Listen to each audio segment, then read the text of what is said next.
అందరికీ నమస్కారం అండి. నెలకి కేవలం రూపాయి మాత్రమే జీతం తీసుకునేటువంటి ఆంధ్ర సీఎం గారి ఆస్తుల విలువ 2014లో 343 కోట్లు, 2019కి వచ్చేటప్పటికి 41% పెరిగి అది 529 కోట్లు అయింది.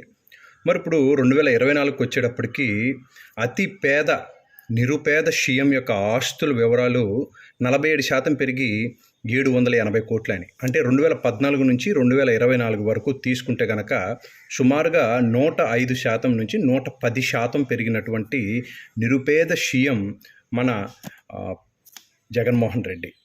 ఇతను అంటే ఒక స్టేట్ బడ్జెట్ ఇన్ఫ్రాస్ట్రక్చర్ని బాగు చేయడానికి సరిపడినటువంటి ఆస్తులు ఉన్నటువంటి జగన్మోహన్ రెడ్డి పెత్తందారుల గురించి, పేదవాళ్ళ గురించి, పేదవాళ్ళని దోచేస్తున్నటువంటి పెత్తందారులు అనేటువంటి చెత్త మాటలు మాట్లాడుతూ ఉంటాడు.